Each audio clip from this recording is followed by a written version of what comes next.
Sir पे चोट लगी है और आप सोच रहे सीटी स्कैन करना ज़रूरी है।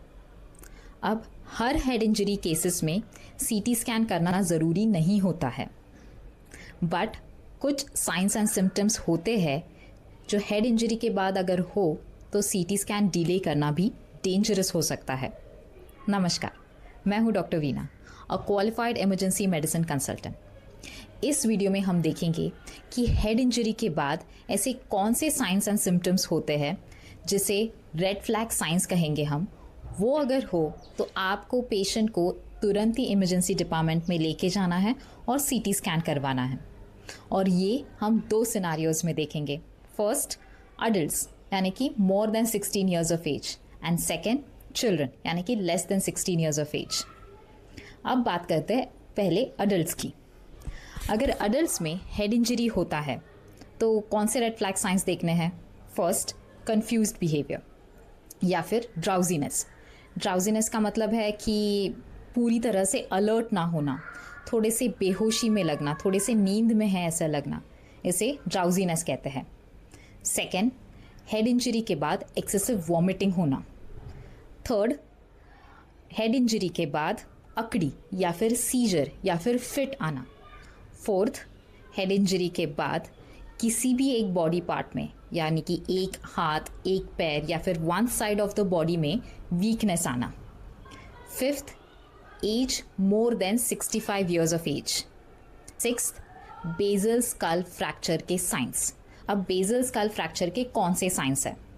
एक तो है पैंडाइज, इसका मतलब है आँखों के आजू बाजू ब्लैकिश डिस्कलरेशन होना, इसे पैंडाइज कहते हैं। सेकेंड, नाक और कान से पानी की तरह क्लियर फ्लूइड बाहर निकलना।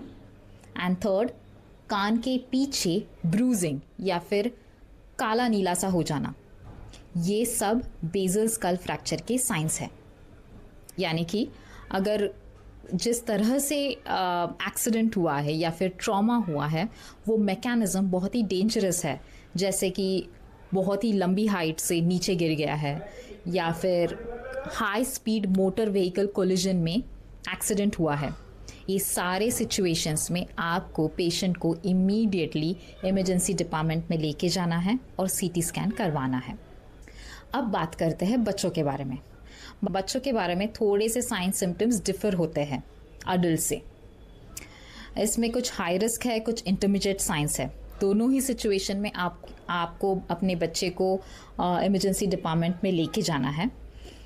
अब हाई रिस्क सिचुएशंस क्या क्या है? फर्स्ट, ऑल्टर्ड बिहेवियर, यानी कि बच्चा अगर आपका नॉर्मल बिहेवियर से थोड़ा सा अलग सा बिहेव करे तो इसे ऑल्टर्ड बिहेवियर कहते हैं। सेकेंड, अगर बच्चू थोड़ा सा ड्राउजी है, यानी कि पूरी तरह से अलर्ट नहीं है, थोड़ा सा बेहोशी में है, थोड़ा सा नींद में है, ऐसे सिचुएशन में आपको इमरजेंसी डिपार्टमेंट में तुरंत ही लेके जाना है। And third, signs of basal skull fracture, जो मैंने पहले एक्सप्लेन किया है। पैंडाइज, नोज एंड ईयर से क्लियर फ्लूइड बाहर निकलना, एंड कान के पीछे ब्रूजिंग दिखना। ये हाई रिस्क सिम्टम्स है। अगर इनमें से कोई भी है तो इमीडिएटली सीटी स्कैन करना ज़रूरी रहता है। अब कुछ इंटरमीडिएट साइंस है, इसे देखकर भी आपको इमीडिएट इमरजेंसी डिपार्टमेंट में लेके जाना है। जैसे कि बच्चे को अगर हेड इंजरी के बाद बहुत सारे वॉमिटिंग एपिसोड्स हुए, 2 से ज़्यादा वॉमिटिंग एपिसोड्स हुए हैं।